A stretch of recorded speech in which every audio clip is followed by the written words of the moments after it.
As long as you have your audio turned maxed on, that's all that matters. Yeah, I can hear everything clear. Okay. All right. Now I'm not actually live. I'm recording, and this early stuff is just for my Patreon. I'll be editing it out. Real quick question: would you be interested in doing the Believe show with me, rather than Colts Law, where it's Believe in Colts? Same topic, same everything. What's the difference? It'll just be on a network rather than just my solo show. Yeah, either or. How long are you planning on wanting to go? How long are you wanting to go? 20 to 30 minutes max. Oh, that's perfect. Awesome. All right, then I got some stuff to change around. Get rid of that. Drop that. Background. Boom. Nope, that ain't going to work. Boom. There, that's better.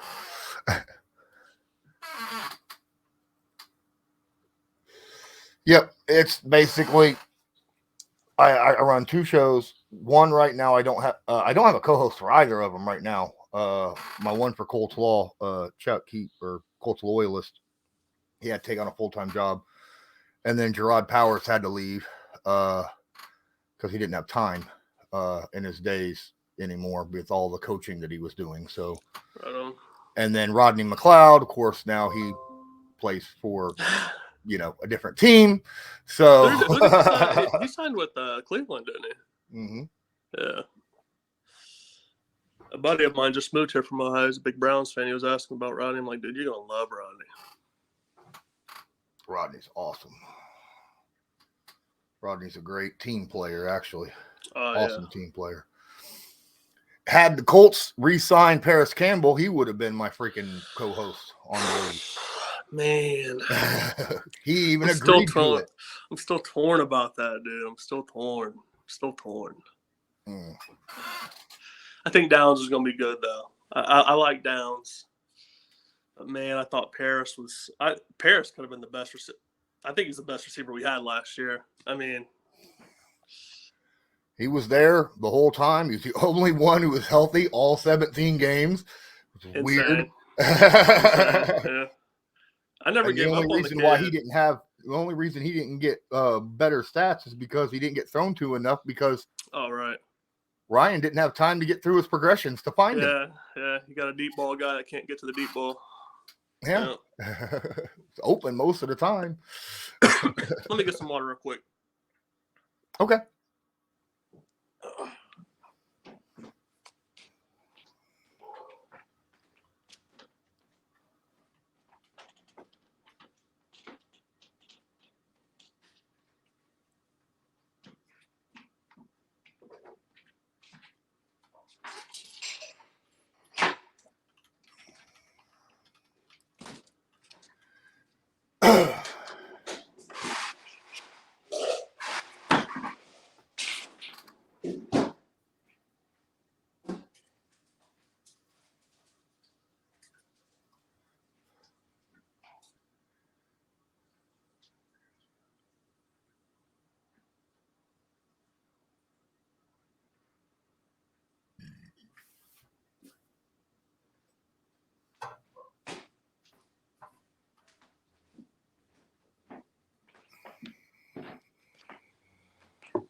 Yeah, I was going to talk to you. I'd do some live game reactions with you if you want. They'd have to be away games because we actually got season tickets this year. Yeah, that's what your dad told me. Yeah, he said he's so pumped up. Got season.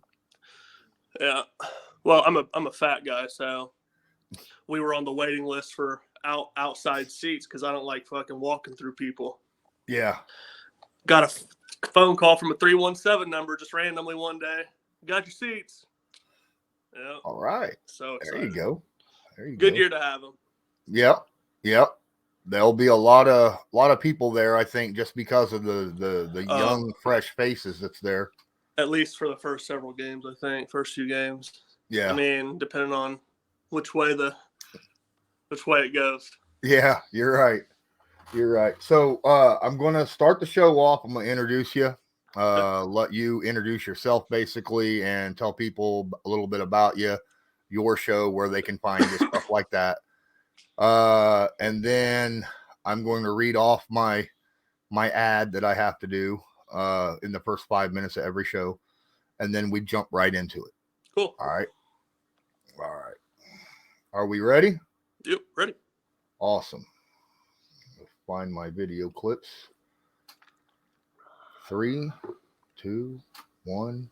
Hi, everybody. I'm Cassidy, one of your Indianapolis Colts cheerleaders, and you're watching the Believe in Colts podcast. What's going on, Colts Nation? I'm Lawrence Owen, back with you with another Believe in Colts episode, and today I have a special guest, a guy who, dude, I'm just happy you're even on here because I came on your show a few months back. It's been a while. Had a great time. Yeah. Yeah. Ran into your dad at Walmart the other day, and I was like, got my wheels spinning. I was like, I gotta get him on the show, man. Yeah. Tell everybody a little bit about yourself, your own personal show, and where they can find you.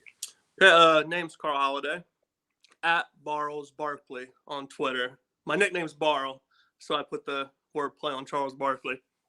I'm a co-host of the Blade Sports Culture Show. It's a sports / culture music show. Kind of a lull in sports right now, unless you're a baseball fan. So we've been more on the music side. About to turn up football. About that time. All right. Yep. Blade Sports Culture Show on YouTube. Awesome. Well, speaking of sports, if you're interested in betting, which there's a lot of people out there, Bet Online is still your number one source for all your betting needs. Get the latest odds, lines, and matchup reports for all baseball, boxing, golf, and more. Bet Online continues to be the fastest and easiest way to place your wagers, including live betting and your favorite casino and card games available to play right from your phone. Head to the website or use your mobile device to sign up today and get in on the action. Remember to use the promo code BELIEVE, that's BLEAV, to receive your 50% welcome bonus on your first deposit. Bet Online, where the game starts. So today we're going to discuss a little something as training camp starts to roll in at the end of next week. Man, that's exciting. There's so many people ready to get. I hear that you're going to be heading up there as well, right? Well, my dad and them are heading up there. I have a baby coming August 1st. So as much as I'd love to go out to Westfield and get torched by the sun, I won't be able to make it this year. Season ticket holder, though, so I'll be at every game. Absolutely. All right. Well, baby trumps football. I'm just going to let you know that. Oh, absolutely. Absolutely. You get a sliding pass on that one. Yeah, she'll be born with a Colts jersey, though. So there you go. Well, with training camp coming up, there is big questions out there about the team. There's a lot of different questions about, youth, the quarterback, the offensive line play, so much stuff. So my whole thing is on this show, we're going to discuss the position group that we individually believe has the most weight on their shoulders to perform well this upcoming 2023 NFL season. We might have the same one. We might have the same one. I was talking to you earlier, but the more I started thinking about it, I'm like, wait a second. So it's like dominoes. So we might have the same one. I already told you which one mine was. And I'll tell you what, we could talk a little bit about the pressure of other position groups as well while we're here, since if we do have the same one, that's fine. But let's go ahead and jump into it. I want to know, what position group do you feel like has the most pressure on their shoulders this offseason, this season? So the Colts have about 10 elephants in the room. Right. There's about 10 elephants in the room with this team. Obviously, elephant number one, You're not making fun of the line players, right? Absolutely not. Offensive line. Bigger the better. I'm bigger. We traded away Stephon Gilmore. I'm fine with that.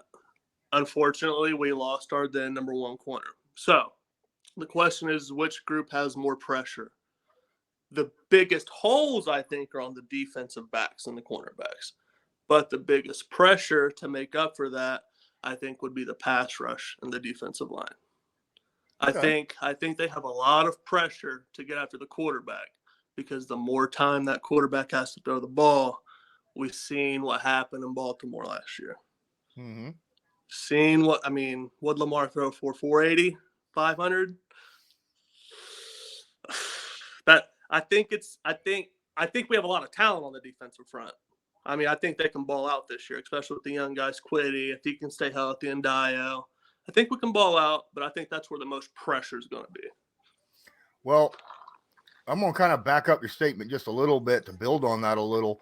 Absolutely 100%, because I feel like, the defensive back field right now is kind of playing with house money because they are young. They're not expected to play really outstanding. Now, if they end up finishing 32nd in the NFL, then there might be some raised eyebrows, but they don't.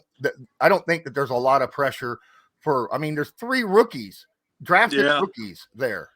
At the cornerbacks alone. So I feel like they're playing with house money, and you're right. It is on that defensive front to get pressure and sacks. And we all know Gus Bradley, much like Matt Eberflus, does not blitz a lot at all, right? And he tries to get pressure with the front 4. Now, last year, the Colts, they were top 10 in the NFL in sacks, right? Quietly. They were, I think, 3rd in the NFL walking into, I think, week 13 or something like that, right? And then fell off. But really, it really depends, and you're right with the defensive ends. We know what we got with Grover. We know what we got with Defoe. Absolutely. We do not have yet found somebody to step up into that number 1 10-plus sack guy role, and we need some of these young guys to do so, right? With Dio, Dangbo, and all them. We think Yannick was going to be it last year. He just didn't pan it. Quiddy's injury ridden, and Dio's just. I think he's just like going through the motions up and down a little bit. Mm-hmm. I mean, we get Tyquan back this year, correct? Yes. We did sign Tyquan for a 1 year, but again, he's got to stay healthy. He can't have another blown knee, dude. halfway through the season. I feel so bad for that kid, dude. We were at the Tennessee game when he blew his knee out a couple of years back. Man, I felt so bad for him. I'm glad they're giving him another shot. Me too. When he's on the field, he seems to produce. It's just getting him on the field and keeping him there. That's the biggest problem. To me, I have a different position group. I have the offensive line. Look, the offense is going to run right through that offensive line, literally and figuratively, with the fact that no matter who's at quarterback, no matter who is at quarterback, it's Jonathan Taylor and the running back group that's going to end up kind of setting the tone for this offense. And the offensive line has to open up holes for that group, period. Okay. And last year, first 8, 9, 10 games, they weren't doing very good job of it at all. So many variables. Many variables. God. And then the second part of that, obviously, is pass protection. And if you got a rookie quarterback that has 13 career starts in college, and that's it, starting at quarterback, what do you think he's going to go through when you had a 17-year vet last year who seeing ghosts? Oh my goodness. And you've seen how that affected the passing game, last year with the offensive line play that he had. You could only imagine the terror that would be going through Anthony Richardson if he's out there starting, and he has to deal with the same kind of protection. So to me, that offensive line has got all the pressure in the world, because it's not like Chris Ballard went out there and was like, oh, we got to get this fixed now. We're going to go and spend a number, second round pick on an offensive lineman and then go in the free agency and grab a $15 million. No, he didn't do none of that crap, right? Yeah, didn't do it last year either. No. Right. After the year we had last year, Chris Ballard still kind of, to me, it felt like he sat on his laurels, right? When it came to the offensive line. I will say this, okay? I have a bold prediction about a particular part on our offensive line. I think Bernard Ryman elevates this year. Maybe not Pro Bowl level, but borderline. I think he elevates. I've seen a lot of promise in him last year. Yeah, I feel like after Jeff Saturday became the interim head coach and was like, these are the 5 guys we're putting out there. They're going to stay there. There's no more Russian roulette at the Gotta have offensive line. consistency. You know, it felt like the longer Ryman stayed out there, the better and better he got. So I'm with you on that. I have a feeling that Ryman this year is going to come out at least as good as he was when he finished the season last year, if not slightly better from the practice. But my guy, that right guard position is scary right now. Who is our right guard right now? Will Is it Fries? Yeah, it's Fries. Yeah, and up and down. He's still 25 though. He's 25. But yeah, still, but the problem with Will Fries is he okay. One thing that he can improve on easily, in my opinion, is recognizing blitz schemes, delayed blitzes, twists, stunts, things of that nature. That's just comes with experience and going over it over and over and over, seeing that stuff on the field. I mean, he's got the size, man. He's 6'6", 305. Yes, but yet he gets bowled over. God, dude. Yeah. I mean, you get a power rush from a big defensive tackle, and he is on his butt half the time. Yeah. And I'm not understanding it. Yeah. So another thing is, like, with this offensive line this year, I mean, the core we've had has been Braden, Ryan and Quentin. They've only got to play with a mobile quarterback 1 year. I mean, if you count, unless you count Jacoby, it's a completely different ball game when not only do you have to pass protect, but you have to make sure you're not grabbing them jerseys when your quarterback gets out of the pocket. So that's another lesson that especially these young guys, got to learn. Like, that's going to be a big learning curve. Yeah, I think that's going to be a lot right there. I think, really, in my opinion, you just have to stick with your basics. Here's something that is something we're not used to seeing, and we're going to probably see quite a bit of it in training camp during team activities. Dude, Gus Bradley has to send blitzes just so that this offensive line can practice against Oh, them. yeah. You know what I mean? Just because you don't Richardson. use the blitzes during games, you got to show it to your offensive line. And I think that's another reason why the offensive line had a lot of heartache and problems early in the season, because Gus wasn't sending blitzes at practice for them to practice against. Just patting him on the butt like a baby. Yeah. Yeah. I mean, I think even Quentin said at one point he thought they were losing their physicality. Like, we're talking about one of the dudes that would just put people in the dirt, and he felt like he wasn't playing physical anymore. Like, something did change. Like, I think me and you talked about it, like, when you came on before, like when the offensive line kind of changed a little bit. Yeah. Like, they felt like, what the fuck are we doing? What are we doing? Yeah. Yeah, I do feel like Saturday made them feel accountable for every single thing, and not just themselves, like the guy next to him, like they were making the guy next to him accountable, right? And that's the big thing, because the offensive line is only as good as its weakest link, right? So you could be playing well, the buddy on your left could be playing well, but the guy on your right's playing like crap. That is going to affect how you play, and the guy on his right. Quentin's the biggest example of that. Quentin's the biggest example. I mean, where Braden, can we say Quentin regressed a little bit when he has to guard 2 people? Like, I mean, right? There's no doubt that Ryan and Braden regressed, but Quentin, he's literally this. Well, here's something about Ryan. And I'm not sure Ryan regressed as much as a lot of people believe, because he's sitting there with the right guard that's having issues all season long, right? No matter who was at right guard, whether it was Fries, whether it was Pinter. Was it Pryor at right guard at one point? Yeah. Like, I think there was like a carousel. I think there was one game, I think it was prime time, where they shuffled the entire offensive line. Yeah. Right. Yeah. And at some point, you have to pick a guy to block, right? And if your guy is the blitzer coming right at you, but the guy that the right guard is supposed to be handling gets right by the right guard, no problem. You got to take care of that dude, Yeah. Yeah. and then that means your guy is free running. And that's if the defensive line's not doing stunts or just bringing in an extra one, then you have a whole other variable to deal with. Exactly. Melting their brains. So the thing about Ryan is, I feel like if you put what is supposed to be in front of him and just let him take care of his own, I think he's a top-notch center in the NFL. But if you're trying to put so much on his plate, huh? I said he definitely was at one point for sure. For sure. I mean, when it comes to run blocking, I think he's fantastic because of his ability to hand a guy off a double team and get to the second level.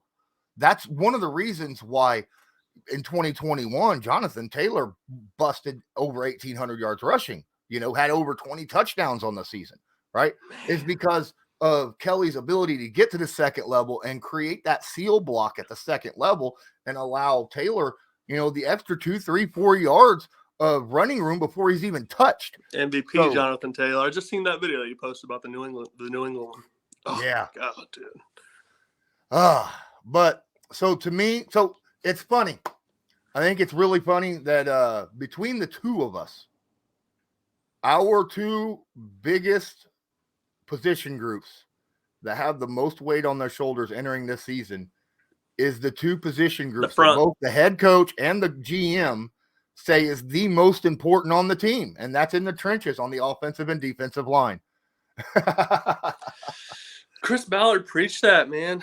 When we first hired him a while back, God, he just preached the games are won in the trenches, and he started to build it. But I don't know. I think the quarterback thing really it's a broken record, man. It's a broken record for Colts fans. It just set us back so far, especially with the GM who is known for drafting in the trenches, and we're putting so much pressure on him to draft a quarterback. He's like, okay, I'm just going to draft a quarterback now. Like, I mean, I hope it pans out for my sanity. I hope it pans out for my sanity. Yeah. A lot of people are going to say that the most of the pressure is going to be on the quarterback position this year. Nah. I feel like the quarterback position, no matter who's out there, whether it's Gardner Minshew or whether it's Anthony Richardson, I feel like they're playing a little bit with house money this year. For sure. Because, it's first time in a Colts uniform, one of them first time ever being in the NFL. You got a whole new offensive system, offensive playbook, other than Gardner Minshew, but everybody else around Gardner is, dealing with that, new system that they're having to build. So new offensive coordinator. Yeah. We got Jim Bob over there. The only thing I think that we've kept on the offense is Reggie Wayne. Reggie, right. Yep. Right. So, and I feel like Reggie feels like he has a lot of weight on his shoulders because of the youth of the wide receiving group. Right. That and Reggie hates to lose, man. He's tired of stinking. Like especially when he has his name attached to something, you can hear it in his interviews. Like he's just like, I want to win.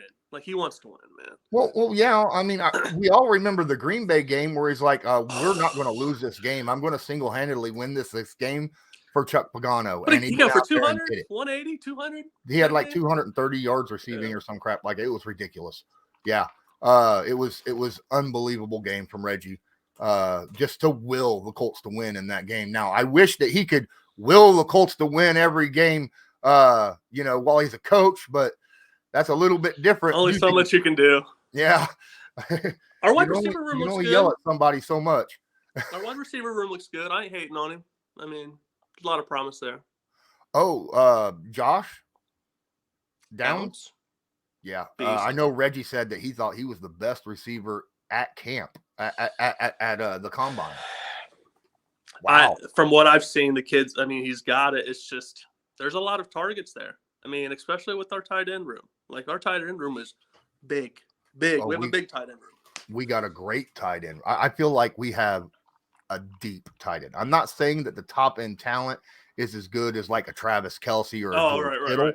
It's very but balanced. I'm saying they're a good group, and there's not much drop off between number 1 and number 5, right? There's that many good tight ends we have in that group. And they got a little weight on their shoulders too, right? Because not only do they have to effectively pass, but after the amount of scrutiny they were under from run blocking and pass blocking last year, it's really on them right now to improve that significantly during the offseason. How do you feel they did last year in the run blocking and pass blocking categories? I feel like, okay, I have said this multiple times when I went through the all 22. Kylan Granson was the best blocker overall of the whole team. Which is so surprising. Smallest right? guy. Smallest guy. Right? He's like, you got Mo Alley Cox, who was literally, his nickname was Mo Alley Blocks the year before, right? And then, you got this 6'12", 350-pound former quarterback playing tight end out there. But let's face it, he's still learning to run routes and catch the ball and learn offenses. Talking about Jelani? Block. Yeah. Talking about Jelani? Yeah. He's going to be great. But Kylan was in his second year. Kylan told me last year during the offseason last year that the number one thing he was working on was improving his blocking skills. And he did so. It's so weird saying this. He might be one of the best yak receiving tight ends in the league. He's amazing. He's like really yards good. After catch. He was number 3 in the NFL in the tight end at yards per separation per route. I believe it. He was, and Paris Campbell was number 5 in wide receivers in yards per separation. Shame we couldn't keep Campbell. He's going to do great. He's going to do very well in New York. Very well in New York. I feel like he's got the opportunity to be the guy. The guy. Yeah, he does. I mean, who Darius Slayton? I mean, he can't stay on the field. Yeah, exactly. So, but I think that's going to do it for this episode of Believe in Colts. Carl, I really appreciate you joining me today. One more time, let people know where they can find you. Blade Sports Culture on YouTube or Facebook. Talk about all kinds of stuff. Football is about to be very heavy. Absolutely. And until next time, I'm Lawrence Owen with Carl Holliday. This was Believe in Sports, Believe in Colts. We believe in all sports, but right now, this is a Colts show, darn it. Absolutely. It's brought to you by Bet Online. And as usual, go Colts. And do you believe? It took me forever to find the end, that little end spot. That was the problem. The outro? Yeah, the little outro. Oh, frustrating. That was awesome. I love talking. That's why I'm recording. That way I can edit that shit. It's not too many people. There's not too many people around here that I can sit down and talk Colts football with that I can actually get into an in-depth discussion with. Right. Not in Marion. Not in Marion. Absolutely not in Marion. No, not in Marion. I mean, there's Colts fans, but they're just casual. Yeah. Casuals. Yep. Exactly. But I sit down and watch film all the time. That's all I do is Colts. So, well, I mean, other NFL teams too, obviously. Especially when the season's on, because I'm a bread man, so I'm listening to podcasts all day long. I will literally listen, like on Mondays when I go into work, I listen to your game reaction. If we win, okay? If we win, I will listen to the game reactions of you and Cody and them. Bring the juice. I'll listen to game reactions. That's about 8 hours. That takes up my day. Damn. Yeah. Yep. So you said you watched my the video I put out the other day. That JT? With JT, the almost 5-minute video. What'd you think of your honest opinion of the video itself? Wording put together great. I think the biggest thing, because you're a little bit older. Don't take offense to that. I'm sorry. I said you're a little bit older. Don't take offense to that. But as far as overlays and graphics and stuff like that, that's the only thing you need to work on. The presentation, the numbers, the actual layout and everything, it's there. Everything's there. That's why it's super easy for me to listen to it. So okay. Yeah, my biggest problem was I'm literally running it off of GIMP and you gotta my get OBS. You got to get off GIMP and get on Pixar, and you can do it on your phone. I See, I don't all have of a good mine- phone. I don't have a good enough phone to do that with. Oh, you don't have to. It's an app. You just need an app. It's called Pixar. All my thumbnails, like you can look at our YouTube, all my thumbnails, I make that straight from hand scratch. Yeah. But Gets that old school shit. That's that old school shit. yeah, I'm using GIMP for like doing cutouts for the PNGs and stuff like that, Yep. the overlays, things of that nature. And then when you're seeing it move, when I move them across the board, that's my OBS because I'm placing it on there, that and then moving it around. Yep. And I need to get. I know it's again. You said I'm older, and that's the flat truth. It's hard to teach old dogs new tricks, right?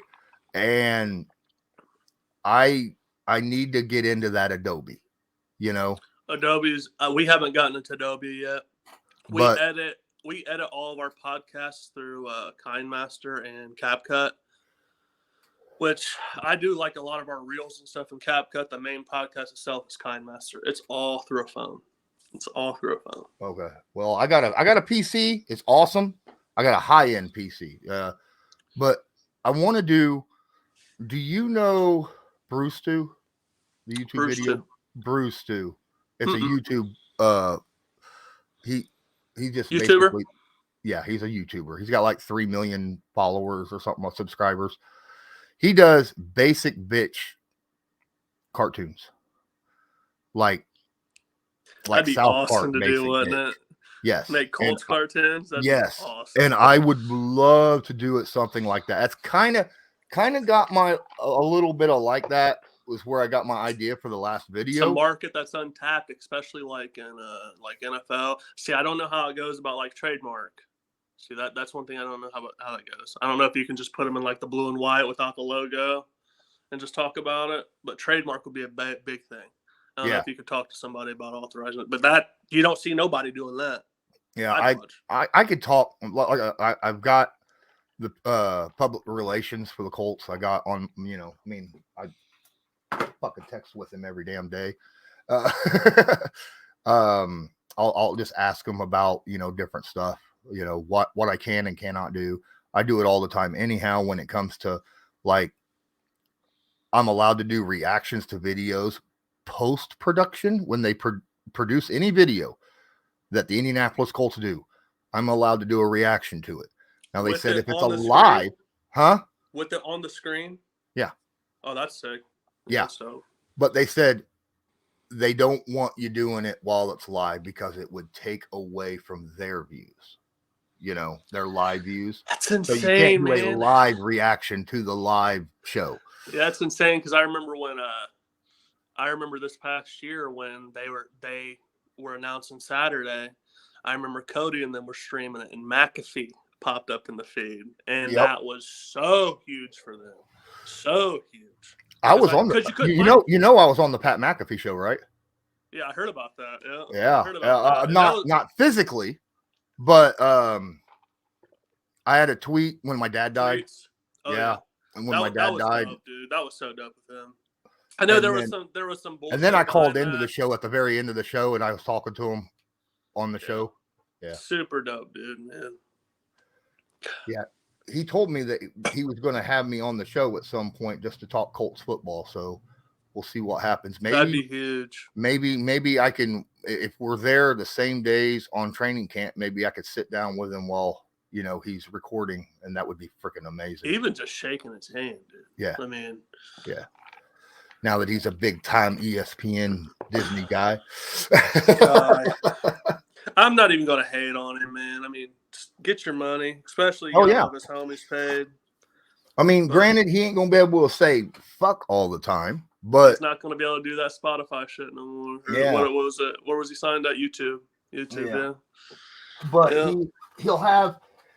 He said, I remember him saying, he told me, he's like, I'm going to keep it as close as possible to the original, how we run things. He said, the only thing that's going to change is we have to watch our language. When you're talking about Disney and ESPN and these big corporations, it don't matter what you say. It really just doesn't. Look what they did everything that they've done. everything that they've done. It doesn't matter. But he's still the man. Yep. So. Yep. Well, let me end this here for my